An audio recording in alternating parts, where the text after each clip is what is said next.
Hi, I'm Jenny Williams, six-figure coach for Get a Real Estate Life Coaching Program.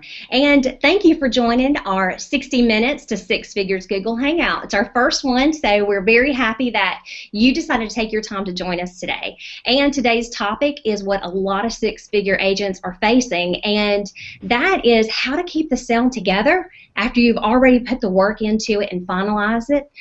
So we're going to be sharing some great tips on how to avoid your buyers and sellers backing out of contracts, because it is definitely an epidemic this year, and it's happened more often in this market than I've seen in probably the past 18 years.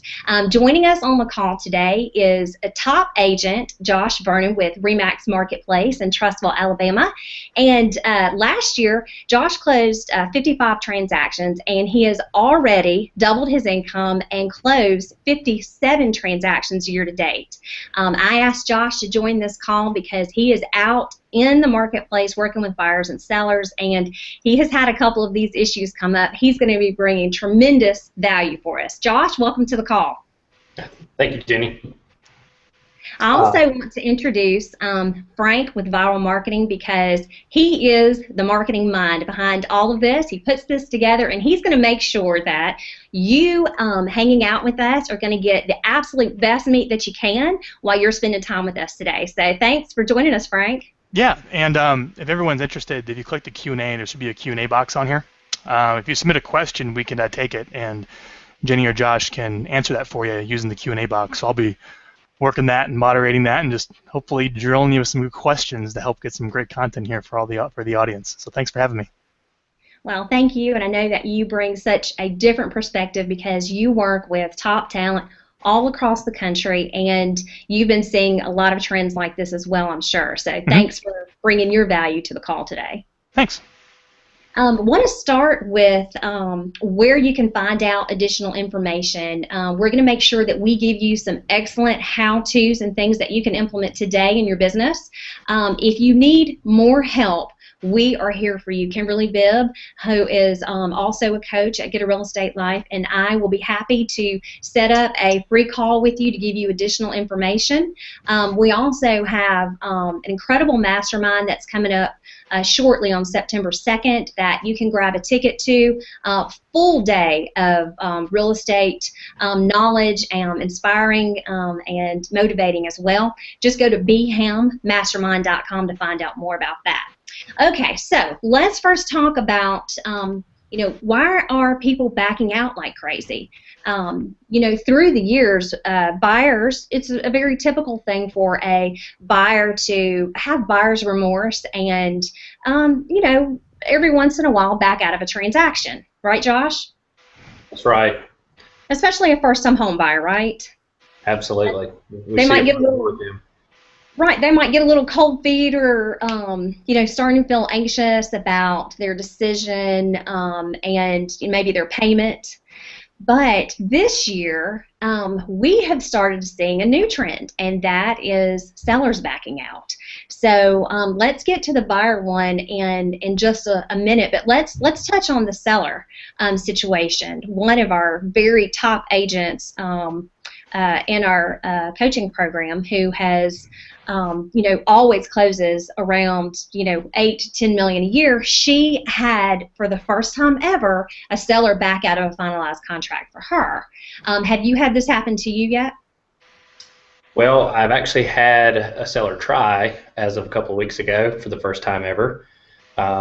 It was unsuccessful, but the seller did actually make an attempt to cancel. Contacted me and just didn't want to sell anymore.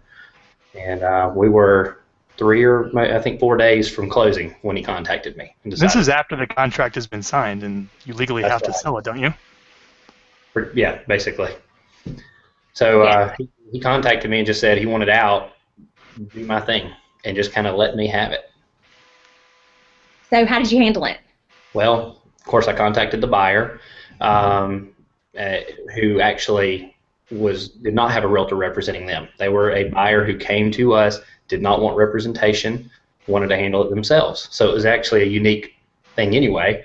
Contacted him, told him, and within the hour we had papers served at the seller's home. So lawsuit was filed, specific performance lawsuit. Who sued him? Who filed the lawsuit on behalf of the buyer? Buyer contacted his attorney, and the attorney made it happen. I mean, it was amazing how quick it was. In like what, 24 hours? It was the next afternoon, actually. Yeah, just a few hours later. I mean, less than 24 hours. How did the seller react to that? We went to closing 3 days later, so it solved the problem. That's for sure. That's a good way to prevent a seller from backing out, isn't it? That's right. Well, and that's probably how it should work. Now, every time it doesn't work that way. I know years and years ago I brought the buyer to a certain transaction that also had the listing client. And this was the type of seller that called you every single day. Do you have any feedback? Do you have any feedback? Do you have any feedback? And when I finally got it under contract for him, he decided there was no way he could sell his house.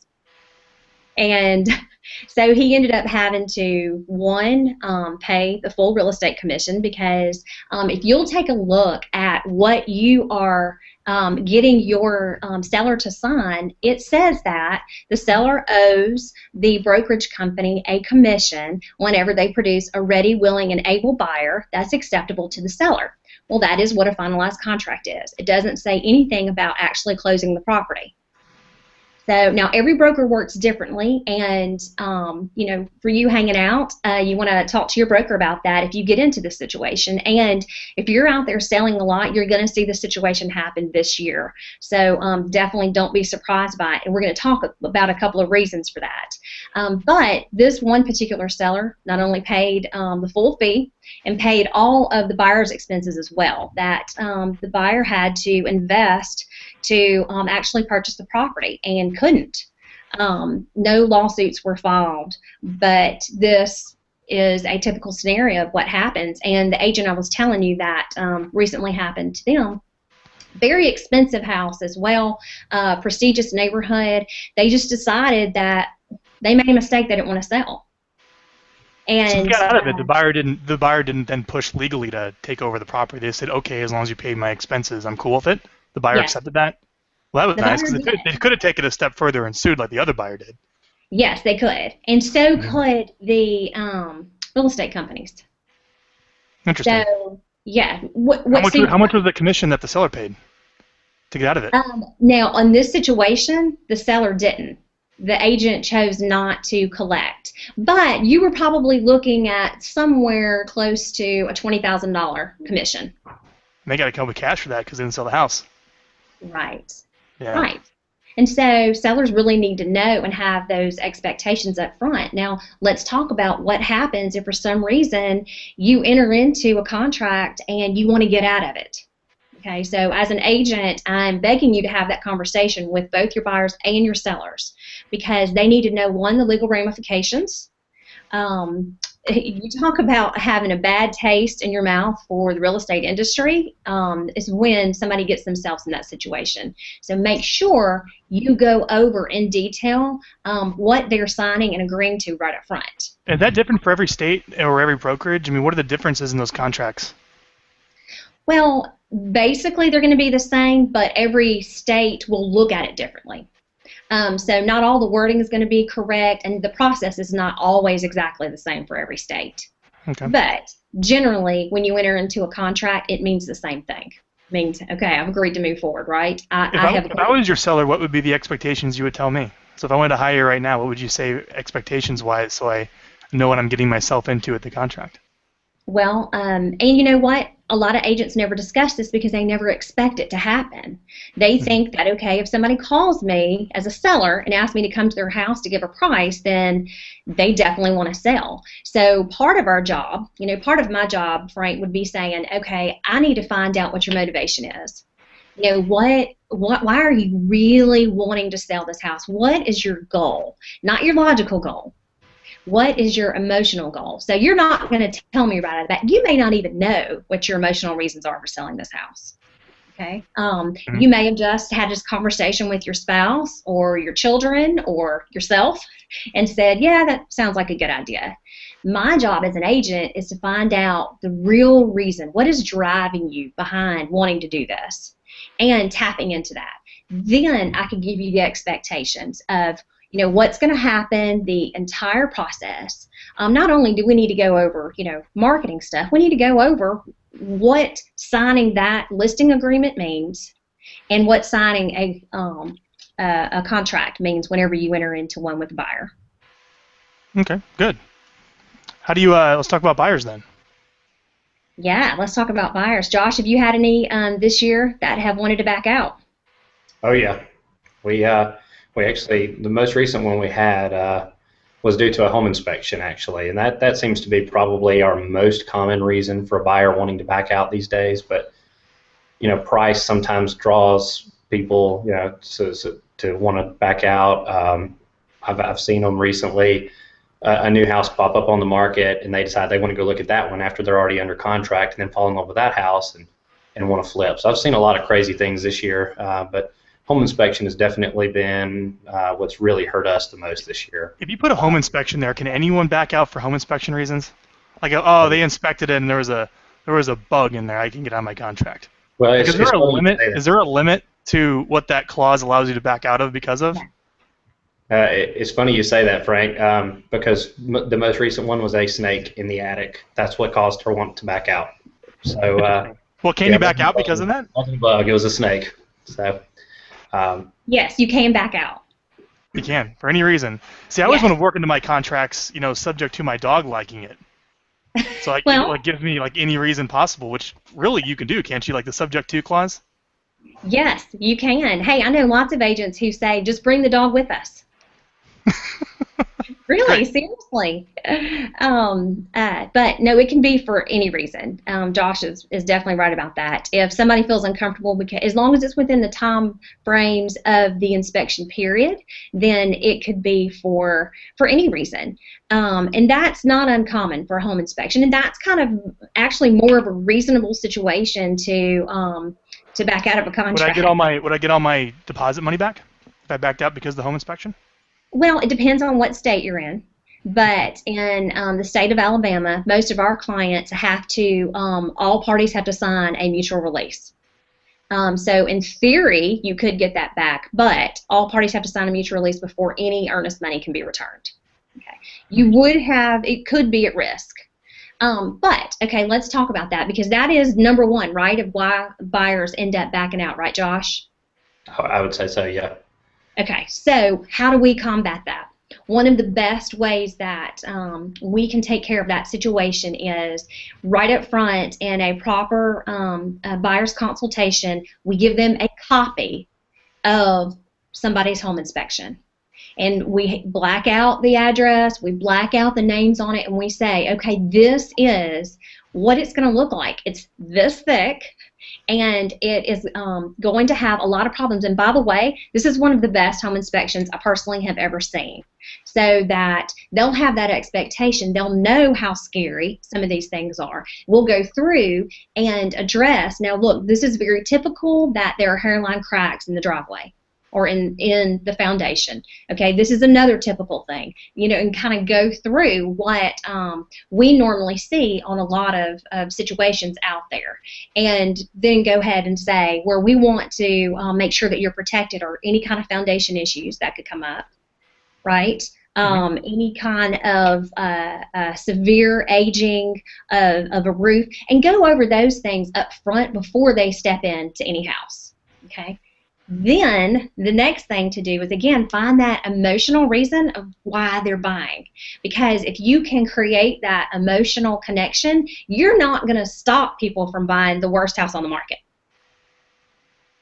They're just going to beg you, and it won't matter what comes up on any kind of inspection or what mama says, daddy says, attorney says. Nobody will be able to talk them out of a house that they are completely connected to. And that's what our job is finding what's going to connect them. Okay. Why do you see buyers backing out? I mean, what are some of the reasons that you've been seeing? This is like an all-time high. Why more now than in 18 years? Well, like what Josh said, definitely the home inspection. That is like a huge reason. Another reason is because they're becoming really disenchanted on the price that they're paying for houses, because the good stuff is having multiple offers. And so buyers are feeling like they got maybe tricked into paying a higher price for a house. Because there's lots of multiple offer situations, low inventory? Yes, on the good stuff. We don't have a low inventory all the way around, Frank. We have a low inventory on the really good stuff, good condition, good location.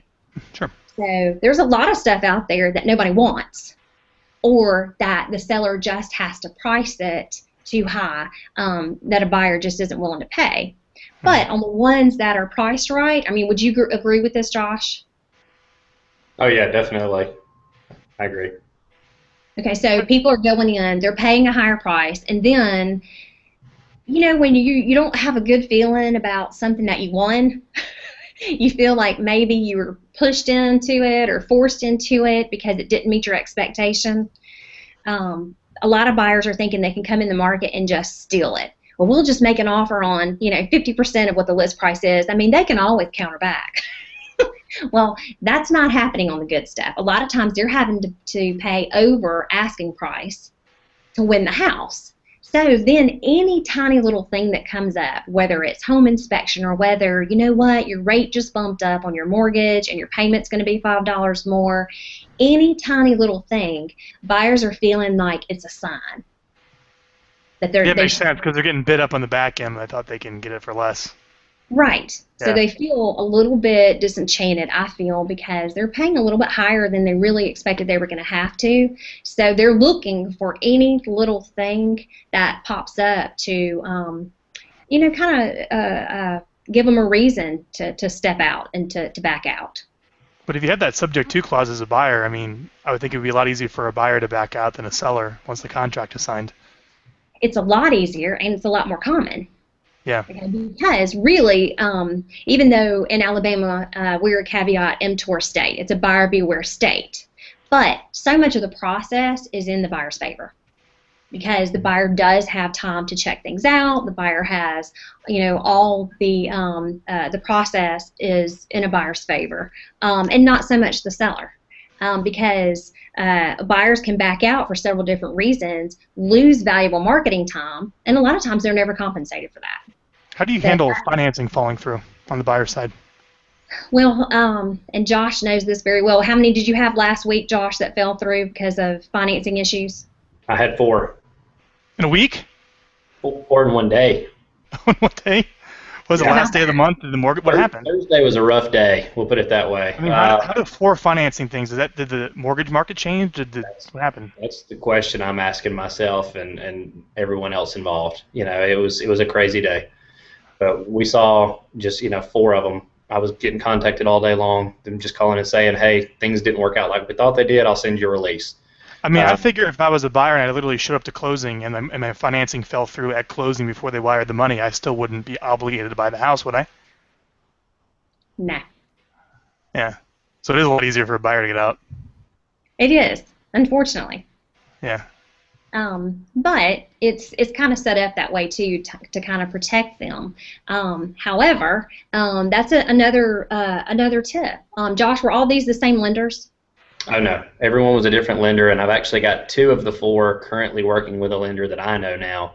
And of course, I had the seller, so I had to convince the other realtor to let them try the lender that I know. But this is a lender that's done great things. I mean, he saved several deals this year that were in the trash can, deal over, and we actually got to the closing table within a couple of weeks. So I think that's probably one of the most important things for us that we've found is finding that lender who can make things happen.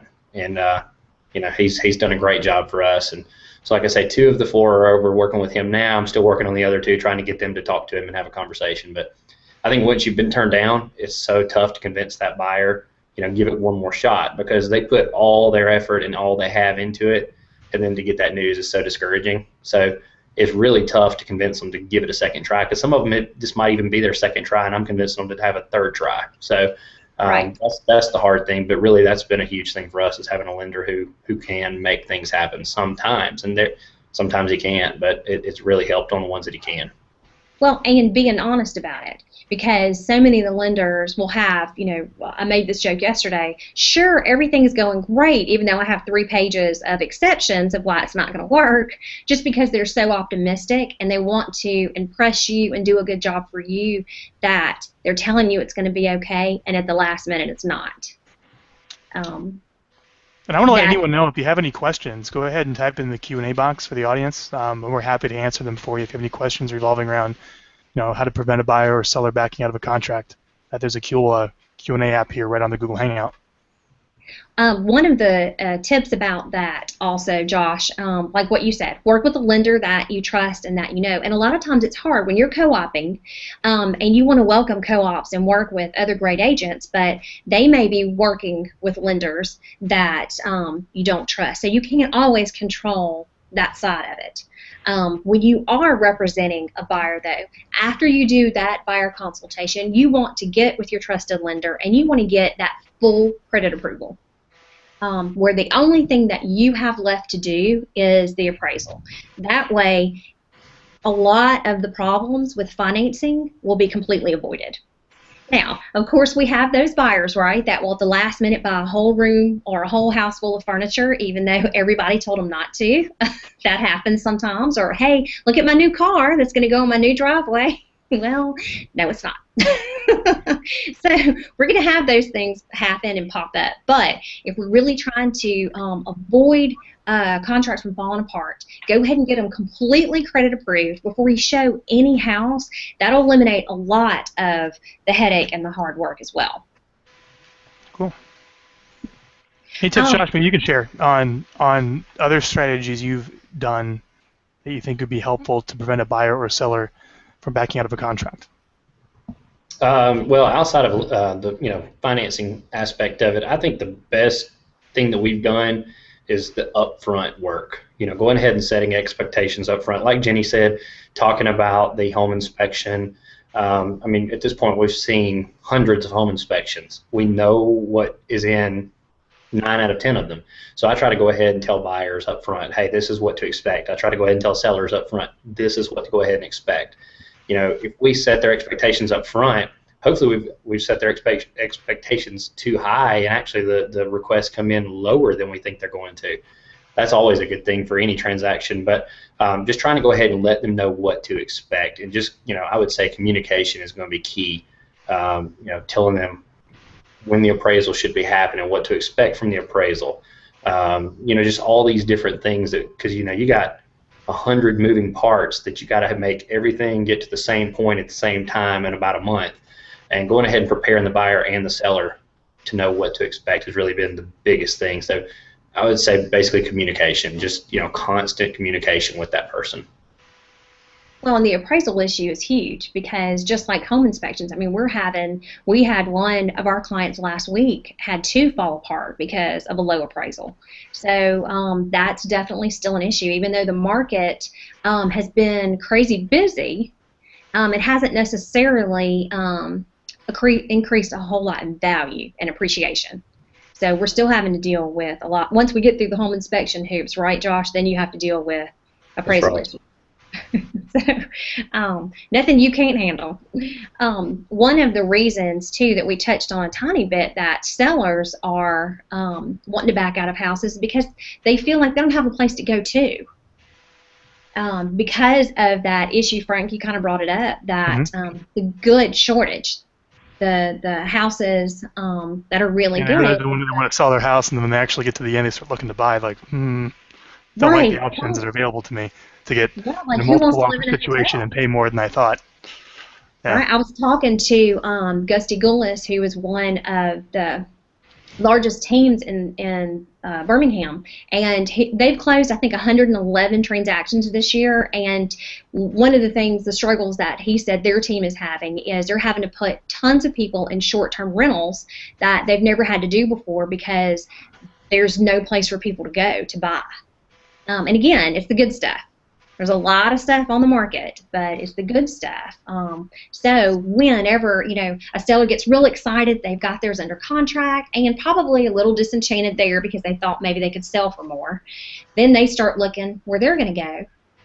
and completely disappointed and upset because they feel like they can't replace what they have. How do you feel about that, Josh? Do you think that's true? Oh yeah, the situation I was telling you about earlier, the seller who tried to back out, that was his reason for backing out. He looked around, there was nothing comparable, not even remotely close to what he had. So he said, why am I going to sell this place and move into a dump when I've got a nice house to stay in? Basically, that was his comment. So, but we do have him in a short-term rental situation now, and that's actually something I was going to mention, that we've partnered with a local rental company here and kind of just worked out a relationship so that they're the first one we call when we need them, and it's a great resource to have as well. I've never had to worry about before this year, but having them to be able to rely on has really helped us out a lot with that, because I mean, I've got 3 sellers I just listed houses for last week. Every one of them has waited and waited and waited, waiting on something to list that would be something they would want to move into. And I told them you can't do it that way, because just because it's listed doesn't mean we can sell yours and you get in that one before it's gone.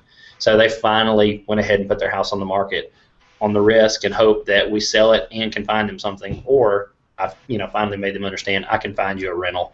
Don't worry about it. And part of that being, if we sell it today, school's going to be back started by the time we get their house actually closed, and they're concerned about having to move out of the school district that they're in, a really good school district. So I've convinced them that yes, everything's going to be okay. We will find you a place to stay. You'll be in the school district. Everything's going to be okay. But that's been a big concern for most of my sellers, that just like you said, with the not having great inventory out there, a lot of inventory but not great inventory. Well, I think it's a seller's biggest fear, and right. And they want to love the house that they're going to.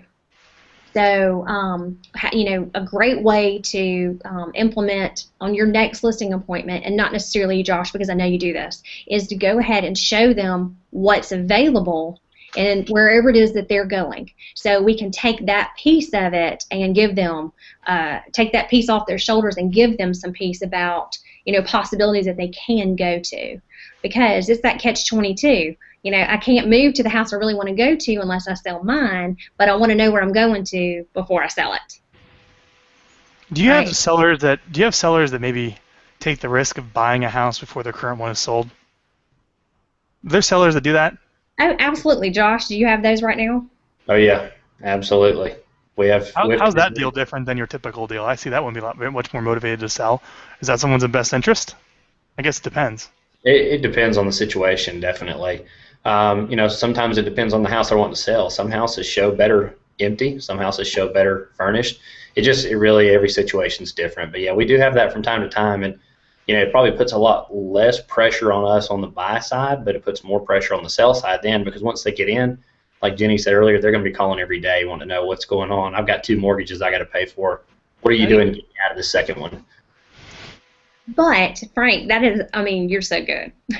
That is an excellent question, because one of our clients last week, he was having a really tough time. He had several offers on one of his listings, and they just weren't budging. These were close to like $3,000 within asking price, and he wasn't budging. And Kimberly and I both said, go show houses, because once he becomes emotionally attached to where he's going, you won't have any issue on getting him to be reasonable in the house he's selling. So, excellent point, Frank. Good. Great. That's a situation I'll probably find myself in shortly. So, I want to know what your take was. Yeah. Well, we just had a situation where we had one of our clients had lived in a house. One of our clients had a seller that lived in a house that she helped him buy last year, and very prestigious gated neighborhood. Was able to find a buyer, and it didn't hurt so bad. Like, they didn't have to bring so much money to closing. In only 12 months' time of living there, had a contract on another house to purchase it. And now they're in a hotel because they ended up not feeling comfortable about their home inspection on the house that they're buying, but already sold theirs. Yeah, I'm in a lease out here in California, so I'm gonna lease my next place before my current lease is up. So I'll have a double. Oh, okay. I guess that's my own choice, I guess, if it's not selling. Yeah. I don't know yet. But good. So other tips. What other tips could you share with someone to prevent? I really want maybe we can expand the scope a little bit. We have about 30 minutes left. To more of like, how do we prevent a deal from not falling through, really? Is there Well, anything more under that of how we prevent something from getting messed up toward the end? yeah, we had one of the things I kind of want to touch on is we had a client that had 5 um, finalized purchases, and he backed out of all of them. And he is a doctor, and these were all high-priced houses. And I think that a lot of agents get intimidated when there is a certain income bracket or a certain title in front of someone's name about giving a true consultation of what's going on in the market. I think that when somebody's named Dr. Yeah. whatever, that an agent feels like, wow, they're on limited time. I'm just going to do exactly what I need to do, and that's how I'm going to show service, and I'm not going to sit down and go through what's really happening in the market for expectations because I know how smart he is, right? It is very intimidating. Absolutely. Well, I know for a fact that a lot of people feel this way, and really they need it more than anyone because they're making more of an investment than a lot of other people. So they really need to know what to expect. The other thing that I can say about that one situation is know who the actual decision maker is, because sometimes you might have one spouse or one party in the transaction that is the spokesperson for the group, but it's the actual other party that makes all the decisions. That can cause a lot of issues. That way, the logical one is the one that'll end up being the spokesperson, and the one that is the emotional one is the one driving everything in the background. Josh, you know what I'm saying? I do, definitely. I got a question for you. So if you're dealing with a client that is the decision maker, the logical one, and it's through email, are you constantly CCing their spouse on everything? I think you should. I really do. And it's hard to have a lot of communication about contracts through email because they can be taken the wrong way. I think that's when you really need to get on the phone and everybody talk together. Or How much communication do you give a client? Do you have communication systems you recommend for seller communication or buyer communication? Josh, Too you're much? using one right now that with sellers, right? Yeah, and one thing I'll say too about the about CCing, of course, we do a lot of texting with clients as well. Group text has been a really, really big thing that we've started. Just put both spouses on a group text, and then that way I'm not texting the wife and then finding out 3 weeks later the husband's mad because I'm not texting him or whatever. I'm texting both of them that way, and then that way if there's a question from either one of them, they can both respond back to me different questions, and I can answer both of them. Excellent tip. That's good. That's been a huge thing for us, just so that there's no breakdown in communication. Because I find a lot of times where you'll have the one spokesperson, like you said, I hadn't thought about it like that, but you'll have the spokesperson you talk to all the way along, and then you'll run into a glitch somewhere, and then the other party will call you mad because they didn't know anything was going on. Would you ever do like a scheduled conference call every week with your sellers? Like I'm going to call you at 2 p.m. every Friday? It's something we've talked about, but I have not. But no, like Jenny was saying, we do have a program that we've actually, basically you load the information in. It's a CRM type of a setup. But when you order a document, add pictures, anything that you do, it sends an email to the clients to let them know so that they know, hey, he is working. Yeah, project management software. What are you using, Jenny? Yeah, I mean, so because it's easy to feel like you're getting lost in the shuffle. Especially when you have a lot of listings, because that's something I get a lot now that I didn't used to get. People say, I see your stuff everywhere. You've got a lot of listings. Are you sure you have time for one more? Are you sure you have time for me? That's basically what they're asking. And, by me being able to do that, they're constantly getting updates, and it's not taking time out of my day to make a phone call, because let's face it, I mean, we don't have time to call every one of our clients every single day. But the little quick automatic email sure makes a big difference. I love the group texting idea. That's a great idea to keep everybody informed. And Frank, it's two total separate things. Like if you want to keep your seller, I always recommend Monday morning at 8 o'clock, sit down and call every single seller so they can actually hear your voice and hear you leaving a message about what's going on, even if nothing's going on. I feel like they've earned that. They deserve it. It's difficult for someone that has over 40 listings to get that done on a regular basis, but it's definitely something I always recommend. Now, brevity, right, is something that y'all are using. A lot of people have been picking up in brevity. Brevity. Brevity. It's Brivity. Brevity. That's your project management software for client communication? Yes. Cool. We're experimenting with Basecamp here at Viral Marketing. And I love Basecamp. I'm not going to probably log back into it, though, because I don't think like that. But anytime that I do, it is an awesome tool. I've been very impressed with it when you get in it. And go ahead and repeat that again so everybody can hear what management system that is, Frank. Yeah, there's I guess Brevity, Brevit, is one option. Basecamp is what we use at Viral, so we have to take someone through a 30-day build process to build their stuff. And there's probably a couple hundred things that have to be done by, five, six different people. And and how do you coordinate that? Well, you get software, and all the tasks are assigned to the right person, and there's a calendar when they're due, and whenever a task is done, it emails out everybody. It's just kind of a centralized platform to manage. As far as the real estate would be concerned, is you would load every new listing in there. You have the listing process project that's templated, and then you have maybe the closing process project templated, and all the communications done through a central hub.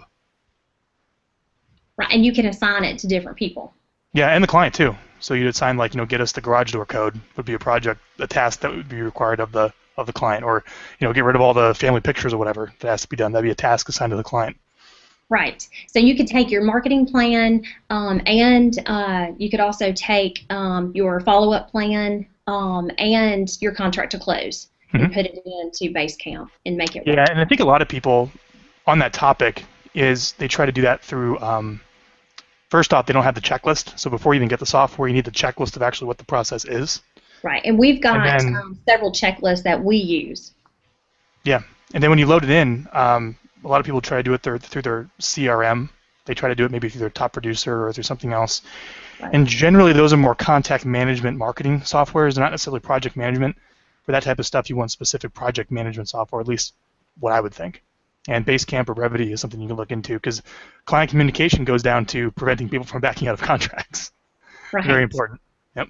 Well, just knowing what's expected of them. We normally always, if we do a consultation, if agents do a consultation, they'll usually do it for a buyer, and they'll forget to do it for the seller. Somehow listing presentations have become all about the agent and not necessarily about what the seller can expect throughout the process. So Josh knows that we work together to make sure that our clients are different, and they go through when they sit down with the seller at their kitchen table, they go through what to expect, so they have a better experience. One of the things that we did through Viral, which I was taught, is I think this could be helpful for everyone, is you have your presentation, and then right at the end of the presentation, we schedule a call for you speak with the operations person, the person kind of setting you up, right? Well, that call is nothing more than the presentation all over again, and we go through what's called the expectations agreement. And I don't know how many things are on this thing, but it seems like every day something's getting added. I think we have about 30-some points on it, where we say, hey, this call is being recorded. We're going to go over what to expect, and we go through all of the points, which is immediately after the presentation, because sometimes during the presentations or the listing presentations, you don't quite hear everything. Right. And then you sign up, and then you start thinking, okay, what do we got to really do? And now we actually have an orientation call, or a jumpstart call, which is basically the presentation all over again, but more, here's what to expect, and we record it in case there's ever any discrepancies later on. Hey, that's a huge tip, because I actually went through that, and I remember, you got the expectations call? Yeah, and so I kept going, okay, yeah, we've already discussed that. Okay, what? All right. You're saying, Josh, don't you think he's right? Like, sellers totally forget what you go over and what you talk about in that meeting, because there's so much. You could end up doing a video that you could play for your seller again. Right? That's an excellent tip, Frank. It's also a check on your it's also a check on the sales team. So if you're fortunate enough someday where your business gets large enough where someone else is doing the presentations for you, you would never quite know if maybe the truth, you never know, was maybe bent just a little bit, or the expectations are massaged a little bit, to get that contract signed. So by the time they go over to operations, there's a misalignment. That expectations call nits that really quickly and catches problems up front. Well, that's an excellent idea. We've often talked about doing video drips where we've sent out a piece of it, every other day. Remember we talked about like a new seller welcome. You know what? I have a copy of that on the website. I'm going to see if I can go on there and find that for everybody. And we got a question here. Let's see here. How do you preserve the text in a permanent format after the deal is closed for CYA purposes? Not sure what CYA means. I haven't found a way to do so, and I don't want the text cluttering up my phone. I have an idea, but I'll let you guys answer that first. Josh, that's an excellent one for you. How are you preserving them? Well, I mean, I hear people say all the time I delete my texts. I really don't know why you would delete your texts. I have every text that I've ever sent on my entire phone. I have an iPhone. I know everybody's phone is different, but I can take my iPhone and obviously I'm not going to remember every conversation I've ever had, but I can usually remember bits and pieces. I can search for one word and it's going to go back to that text and find that text for me, even if it's 2 or 3 years ago. So that would be my best tip is, I mean, all these texts are there. I mean, otherwise, if you're worried about it, you can take screenshots and that kind of thing. But I mean, I don't see any reason why you would want to delete texts. It's not like... Well, it keeps your phone clean. Some people can't... I've seen email inboxes with 44,000, inboxes. No, I understand why. That's one option. What you can also do, too, is a lot of agents will keep a folder in their email for every single client. You can convert that text into an email and put it in that folder if you're highly organized. Yeah.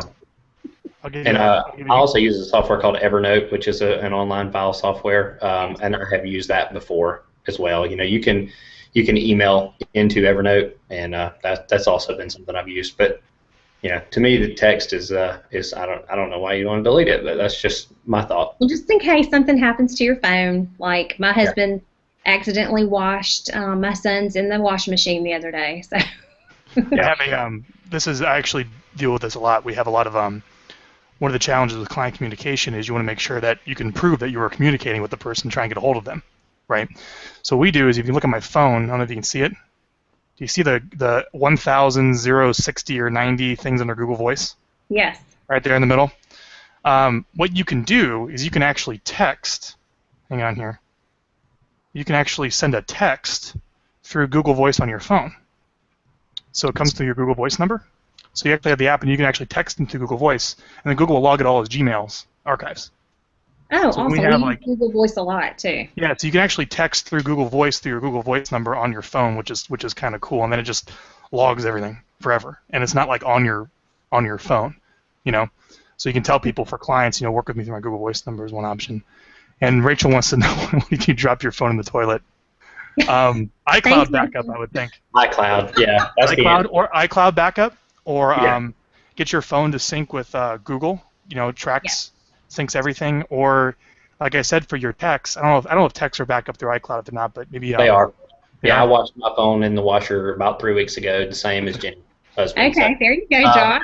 We'll have all of my texts. And everyone, if you want, under the chat option here on the Google Hangout, Jenny spoke about like a drip campaign that goes out to new sellers. We have one here at Viral that I wrote. It's Creative Commons. You can use it no charge.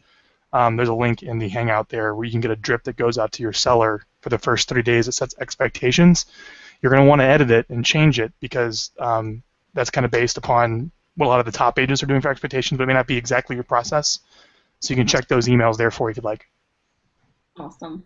We also have a copy of it's mapped out for sellers, and it's if you want to request a free copy of that, we're happy to email it to you. It's called the Home Selling Process. Very simple, and it takes them step by step through the entire process. So we'll be happy to email that out if you'd like one. Cool.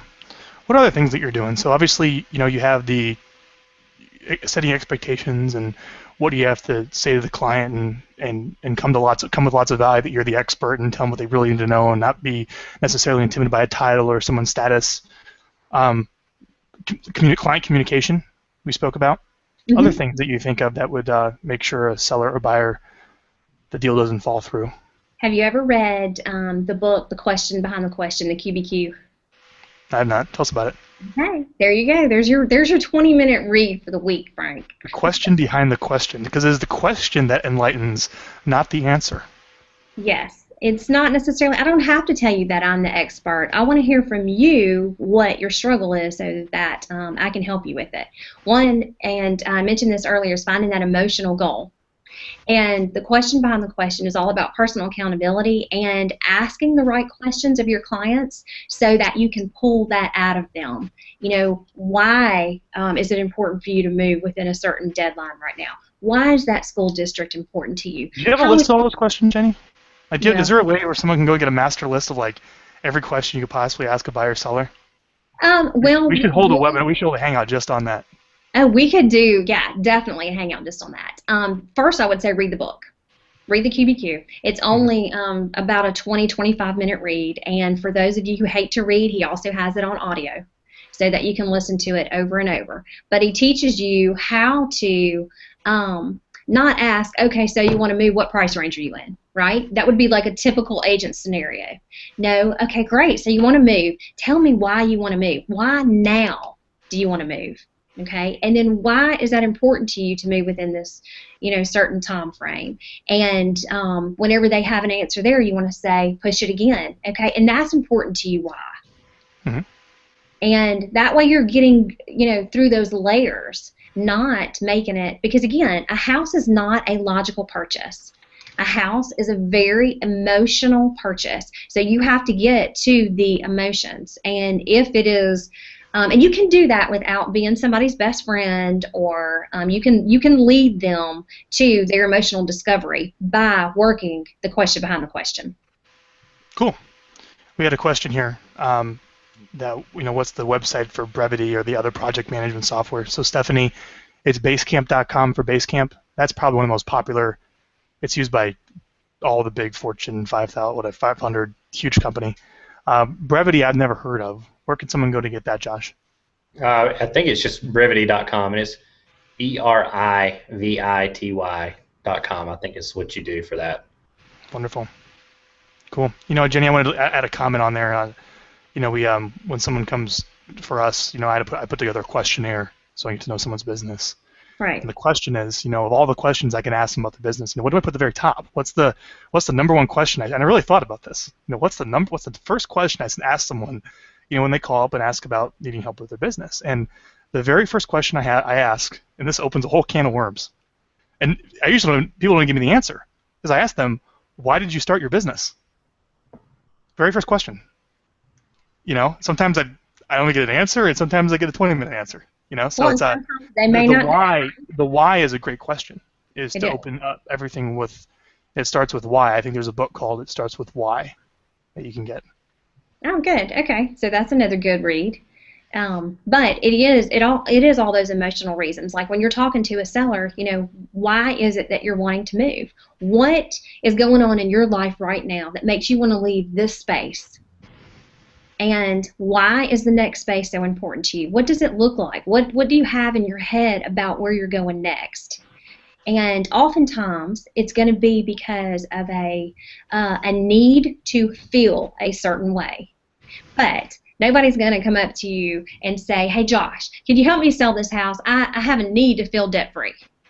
I have a need to find freedom from debt. Yeah, you don't hear that. That's interesting. You never really do hear that, do you? No, you're going to say, Josh, can you sell my house? I really need to get this amount of money out of it.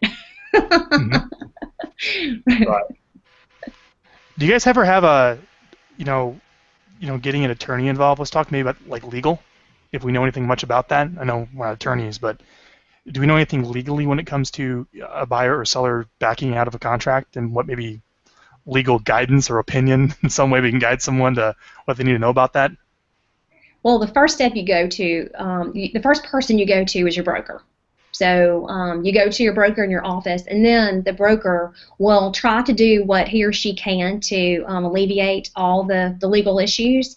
Then from there, they will normally take it to whoever their E&O attorney is, so that it will be covered under their E&O. Nice. Now, I know that stands for errors and omissions. Yes, that's right. There you go. I know, I feel very smart. Josh, based on the transactions you've had this year, is there anything else that you want to add about, keeping contracts together? Oh, I just thought of one, but go ahead. Oh, well, really, like I've said earlier, just constant contact, communication, whatever, that's going to be the most important thing. Obviously, there's going to be some that fall through. And I even had one last week where basically the buyer's agent contacted me and said she thinks maybe she just got cold feet, and she's trying and trying and trying to contact her. I don't know what to say about that other than keep trying, and I actually suggested to her, leave her messages, send her a text, whatever, that just says, hey, this is a contract. It is a legal document. You've agreed to buy. They've agreed to sell. They're doing their part. You're not doing your part. I'm trying to protect you. I'm here working for you. Remind them of that.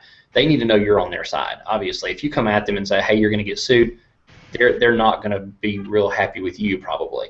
Remind them you're on their side. Remind them you're there for you or for them. But really just drive home that, hey, they're doing their part. You're not doing your part. A contract has to have both people participate, or else you're going to be in breach of the contract, and it's not going to be a good thing. And there's more than just $500 earnest money on the line. So that's probably the most important thing I think you can communicate to that buyer, and that's in the situation where you're just walking away just for the sake of walking away. It doesn't happen much, but when it does, it hurts, And I've actually had it happen personally to me. I had my house on the market. Guy just walked away, just got cold feet. So I've been in that situation, but I can tell you the most important thing is going to be to just really be with that buyer. Tell them, hey, I'm here for you. I can help you through this process. That's you got to remind them of that. You are so right. One of the things that I've seen agents do a lot of is they'll turn on their own client.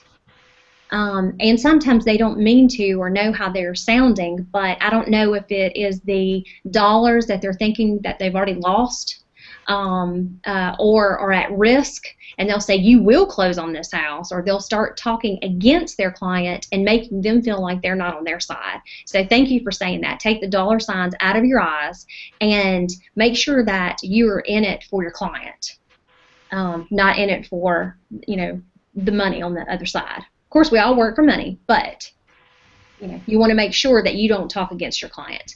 One of the things that it's a team. You're a team. You're there for them. Right, and there are some situations that buyers or sellers need to back out.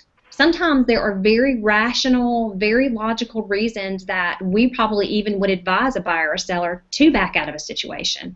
So it's just that when we've had one of our clients, she's had 12 finalized contracts fall through this year, and most of these were her listings, so it wasn't something that she was doing on the other end with a certain buyer.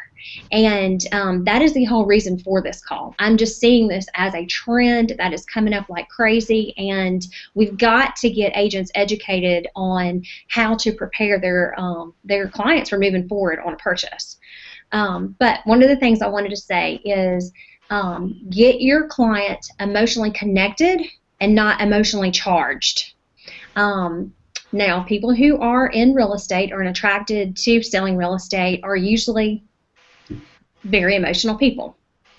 So this can be difficult when dealing with clients. You don't have to communicate every single thing that is said. Okay? Use your filter. Use your filter. Whenever you write an offer and the listing agent calls you and says, your people must be absolutely crazy if they think the seller is going to take this offer. You don't have to tell the other people that. That is not a material fact. That is not relevant to the situation. Okay? By you repeating it, first of all, you probably shouldn't say it. You should say, thank you. I don't care what the offer is. I am so excited about co-oping with you. I will gladly present your offer, and let's see what we can work out. That should be the opinion that you receive anytime you write any offer. However, that's not the case, right? There is no need to take that information and those kind of remarks and tell your client that, because now they're put on the defensive and they're going to be watching every little thing that other party does and that the agent does. Give me a reason to back out is how. So I think a lot of times we set these situations up ourselves. We do it ourselves because we're like, well, you know what so-and-so said whenever I brought this offer. don't say it. Be a professional. A buyer and seller should be thanking each other at closing and saying, celebrating with each other on the transfer of their deed. Now, Josh, you know this because you've seen me say this and teach this, and what I find is funny when I say, don't be a deal killer. Any agent that I'm talking to in front of me goes, I know, that other agent is crazy. Well, I'm asking you to look at yourself. Right. I'm not taking your side against the other agent. I'm saying that we all play a part in that, and when we get our clients emotionally charged, one, if we're a bully and we're trying to control the situation on every side, like, you will close with so-and-so, you will have this done, you will have that, then, I'm not going to be that excited about co-oping with you. So that's going to be harder to keep together, right? Have you had those bully agents that you've worked with recently? Oh yeah, definitely. And I think part of that is, and it's tough. It's really tough when they come at you because we're the best, right? We always think, hey, I'm the best agent out there. When this other agent comes at you with this, it's like, I don't have to take that, And obviously that's not the right attitude to take, And that's something I've even struggled with. There still has to be agents on the other side. You're like, oh. Yeah. So, oh yeah. So and unfortunately, sometimes we know who those are, and we may even almost be preparing ourselves too much for it when they do come along with an offer or when we're working a deal with them. But and there again, it's the whole teamwork thing. And that's the one thing that I found that's really helped me through transactions. Just remind them, hey, I'm a team with my buyer or my seller, but I'm a team with this other realtor because we got to make this deal happen. They're a team with their person. If we all work, and obviously the majority of closings that we go to are happy. Yes. Buyer and seller shake hands. They're talking friendly, and those are the ones where we were all a team through the process from start to finish. It's not a competition. It's not a fight that somebody's got to win and somebody's got to lose. But sometimes I think the other realtor in this situation tries their best to make it a win-lose situation. It can definitely be a win-win if they do the transaction the right way. Well, if a buyer or seller becomes offended somehow in the transaction, it's because of us. It's because of something we communicated that made them become offended from the other party. So I feel like that probably kills more transactions than anything else, more than a home inspection, more than a financing falling through, and more than a seller just saying, I have no place to move to. So I feel like, and that's something we can change today. Today we can make a difference on that and how we communicate to our co-op agents and give the info back to our clients. We have about 3 minutes left. Thanks, guys. If there's any questions, we have quite a few viewers here that anyone would like to submit, just use the Q&A box to ask a question. And with the last 2-3 minutes here, we can get an answer from Jenny here on what we want to know to avoid sellers and buyers from backing out of contracts. But until then, with 2 minutes left, how would you like to close today? Well, I wanted to say thank you to both of you for being on the call. Josh, I know you're crazy busy with buyers and sellers. Selling a lot of houses. Yeah, well, he's gonna end up hitting 110 this year, and it's okay that I say that, Josh, because we're gonna do everything possible to make sure it happens, right? That's right. That's great. And he's ahead of his goal.